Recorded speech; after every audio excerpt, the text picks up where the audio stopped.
안녕하세요, 리본카 전현민입니다. 2026년에 전기차를 사면 올해 사는 것보다 100만원을 더 준다고 합니다. 와, 이거 실화야? 올해 산 사람들은 100만원씩 손해보고 사는 거네. 그래서 오늘은 2026년에 전기차 보조금이 어떻게 바뀌는지, 그리고 도대체 100만원은 왜 준다고 하는 건지 이거 간단하게 한번 알아보도록 하겠습니다.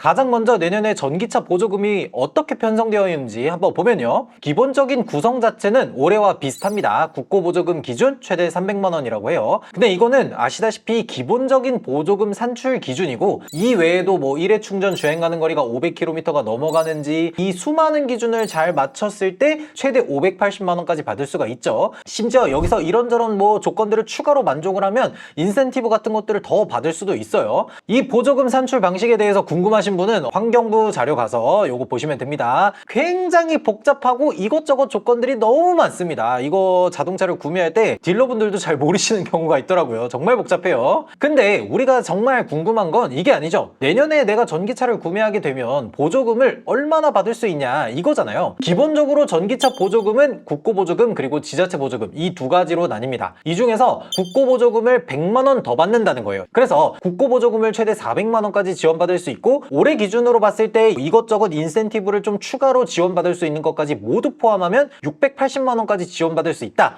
이런 거죠. 그러면 도대체 왜 100만원을 더 주는 거냐 하고 찾아보니까 환경부에서 이 9월 초에 보도자료를 발표하면서 전기차를 2026년에 구매하는 사람들한테 전환지원금을 주겠다, 여길 보면 국민이 혜택을 누리는 탈탄소 정책 추진 요 아래에 보면은 그간 매년 축소해 오던 무공해차 구매보조금 단가를 전 차종에 대해 올해와 동일하게 유지한다고 돼 있죠. 작년이랑 동일한 보조금을 지급한다는 이야기고요. 여기에 더해서 전기차 전환지원금을 신설해서 내연차에서 전기차로의 전환을 촉진한다 라고 돼 있어요. 조금 이상하죠? 우리가 지금까지 경험해왔던 바에 따르면 매년 전기차 보조금의 비율이 계속해서 줄어들었는데 올해 대비 내년의 보조금의 비율이 늘어난 거예요. 아니, 전기차 보급 비율이 얼마나 느리길래 도대체 보조금을 100만원씩 더 줘가면서 이렇게 비율을 늘리려고 하는 거지? 하고 해서 한번 찾아봤는데 2024년 1월부터 9월까지 판매된 전기차는 10만 8천 대 정도가 됩니다. 여기에 뭐 화물 전기차, 봉고 EV, 뭐 포터 일렉트릭 뭐 이런 것들을 좀 빼면은 실제로 승용차의 비중은 9만 5천 대 정도예요. 그리고 올해 2025년 1월부터 9월까지의 전기차 판매량은 17만 대, 화물차나 이런 것들을 빼더라도 15만 8천 대 수준. 뭐야?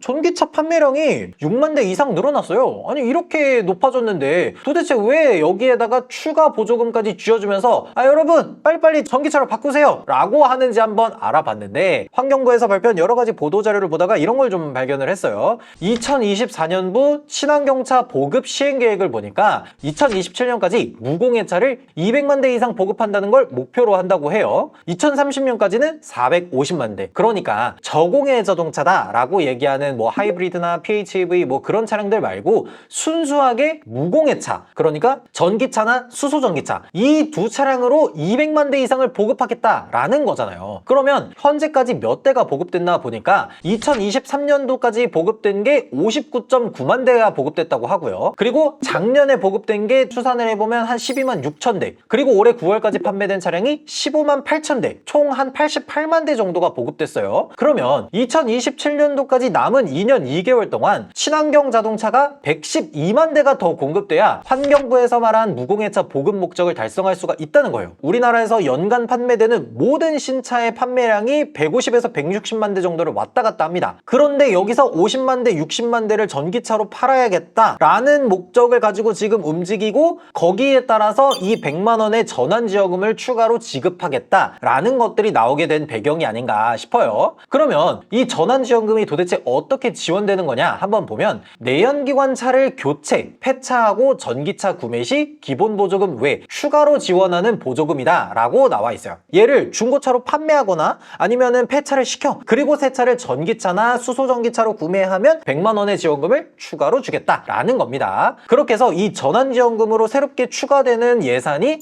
1775억 원이라고 합니다. 한 17만 7,500대에게 추가로 지원을 한다는 거잖아요. 만약에 내년에도 전기차 판매량이 더욱 증가된다라고 하면 아마 제가 봤을 때는 2026년 한 9월쯤 되면 이 전환지원금이 동나지 않을까 싶어요. 그러니까 내가 전기차를 구매 구매할 생각이 있다 라고 생각하시는 분들이라면 내년 4월에서 5월쯤에 계약을 걸어야 전환지원금을 받을 가능성이 있다 라고 볼 수가 있는 거죠. 저는 여기서부터 이런 생각이 들더라고요. 아니, 전기차 보급률을 늘리기 위해서 도대체 우리나라는 얼마 정도의 돈을 쏟아부었을까? 그래서 2024년에 전기차 수소차 보급률을 늘리기 위해 사용된 예산을 보니까 2조 2,713억 원이라고 해요. 25년도에는 1조 5천억 정도가 전기차로 들어갔고 수소차가 7,200억 정도에서 비슷하게 한 2조 2천억 정도가 들어갔다고 합니다. 그러면 여기서 다른 나라와 우리나라가 전기차를 보급하기 위해서 어떤 정책을 쓰는지 한번 간단히 비교를 해보자고요. 일단 중국은 2023년부로 국가에서 지급하는 전기차 보조금은 종료됐습니다. 지자체에서 자체적으로 하고 있는 사업이나 세금적인 혜택은 소규모로 좀 남아있는 것 같은데 국가에서 보조금을 지급하는 건 공식적으로 종료가 됐어요. 그리고 미국을 한번 보자고요. 미국은 불과 한 달 전, 그러니까 9월까지만 해도 전기차를 구매할 때 7,500달러 정도의 세액공제를 해줬습니다. 그러니까 우리나라 돈으로 한 1,000만 원 정도 되는 돈을 세액공제를 해준 거예요. 그렇게 했을 때 미국에서 감면해준 세금이 작년 기준으로 대략 한 20억 달러 정도 된다고 합니다. 우리나라 돈으로 환산하면 한 2조 8천억 정도가 되는 거죠. 잠깐만, 아니 미국은 우리나라보다 경제 규모가 훨씬 큰데 미국에서는 2조 8천억 쓰고 우리나라는 2조 2천억을 쓴 거야? 그리고 미국은 전기차에게 보조금을 지급해주는 취지가 우리나라랑은 약간 다릅니다. 물론 미국도 전기차 보조금과 관련된 IRA를 시행할 때 기후위기 대응과 탄소 중립을 실현하겠다, 2030년까지 온실가스 배출량을 줄이겠다, 이런 취지도 있었습니다. 일단 미국의 IRA법을 잠깐 간단하게만 좀 살펴보면 미국의 제조업을 부활시키면서 배터리 원자재 공급망을 중국으로부터 탈피시키는 것이 핵심 부분이었습니다. 그래서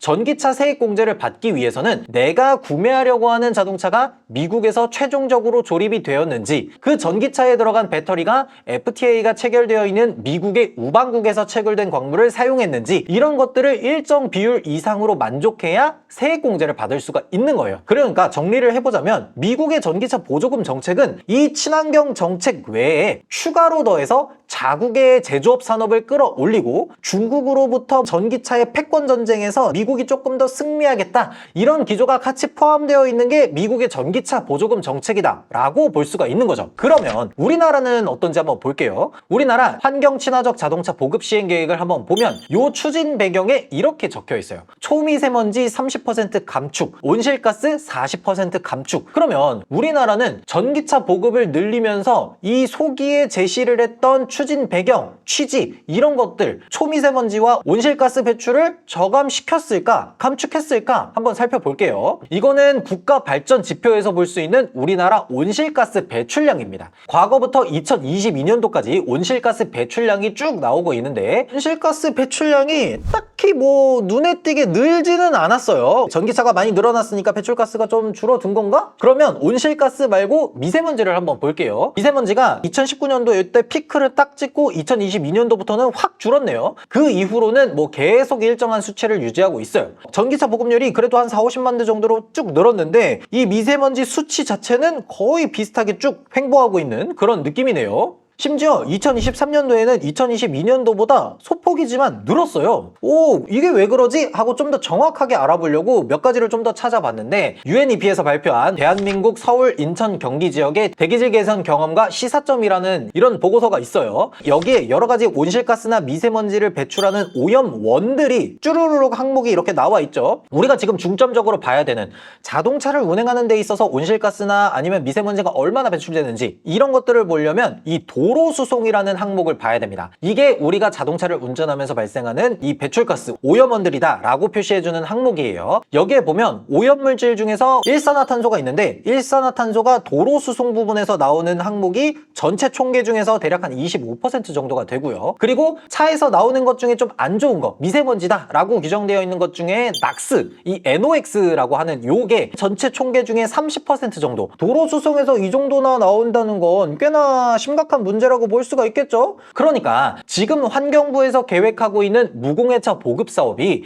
요 온실가스나 미세먼지를 배출시키는 걸 저감시켜야 된다라고 하는 정책의 기조는 저는 맞다고 봅니다. 실제로 CO나 낙스 같은 물질들이 도로 수송에서 많이 나오는 건 사실이니까요. 근데 환경부가 무공해차를 많이 보급하기 위해서 접근하는 이 방법이 과연 이 환경 문제 정도로만 생각하는 게 맞을까? 라는 거죠. 그러니까 지금 현 상황에서 전기차 보조금 사업을 지속하는 건 저는 일단은 맞다고 봅니다. 다들 애써 쳐다보지 않으려고는 하지만 지구온난화 문제가 지구 전체에 심각한 피해를 끼치고 있는 건 이미 과학적으로 증명된 사실입니다. 이거에 대해서 부정하고 싶은 생각은 없어요. 다만 여기에 한 가지 더해서 자국 기업에 대한 잠재적 포텐셜을 증가시키는 이런 것들도 동시에 굴러가야 되지 않을까 생각이 들어요. 전기차 보조금 정책이 단순히 환경을 살려야 되니까 우리가 보조금 많이 줄 테니까 무공해차 많이 구입하세요, 이런 게 아니라 국민들이 저렴하게 구입할 수 있는 좋은 전기차를 많이 만들어주세요. 이것까지 같이 진행되어야 되지 않을까 싶어요. 우리가 자동차를 구매할 때 한번 생각을 해보자고요. 성능 좋고 기능 많이 들어가고 좋은 옵션 많이 들어가는 차를 사면 당연히 좋겠죠. 근데 결국에 내가 구매하는 자동차는 내가 현재 가지고 있는 예산과 목적성 이 두 가지 사이에서 줄다리기를 하다가 최종적으로 뭐 예산이나 이런 것들에 어느 정도 타협을 하면서 구매를 하게 되잖아요. 이게 과거에도 좋은 선례가 있습니다. 예전에 처음 하이브리드가 등장했을 때 하이브리드 차량을 구매할 때는 보조금을 줬었어요. 세제 혜택도 물론 있었고요. 내연기관 대비해서 하이브리드가 꽤 비쌌기 때문에 보조금과 세제 혜택으로 구매를 유도했었죠. 그런데 지금은 어때요? 세제 혜택 조금 남겨놓고 나머지는 다 없어졌지만 사람들은 하이브리드를 구매하잖아요. 심지어 지금 그랜저나 산타페 같은 애들을 보면은 일반적으로 가솔린 내연기관보다 하이브리드의 판매 비중이 더 높습니다. 내연기관보다 하이브리드가 500~600만 원 정도 비싸지만 그걸 감내하고 구매할 만한 가치가 있다고 소비자들이 판단하는 거예요. 근데 지금 전기차는 어때요? 여러분 이제 전기차 구매할 때 보조금 안 드릴 거예요? 이렇게 하면 과연 전기차를 얼마나 구매할까? 사실 어렵죠? 어려워요. 왜냐면 기본적으로 내연기관 대비해서도 전기차의 가격이 월등히 높을 뿐만 아니라 내가 하이브리드를 구매하는 것보다도 초기 비용이 압도적으로 더 높다 보니까 국민들 입장에서는 보조금이 없으면 굳이 구태여 내가 하이브리드보다 1000만 원 정도 돈을 더 주고 전기차를 구매할 만한 이유가 없는 거예요. 정리를 해보자면 환경을 지키자는 명목으로 언제까지고 이 보조금이라는 마중물을 때려 넣을 수는 없어요. 일반적인 소비자들이 자기 상식선 안에서 내연기관과 비교했을 때 충분히 전기차를 선택할 수 있도록 유도하는 정책도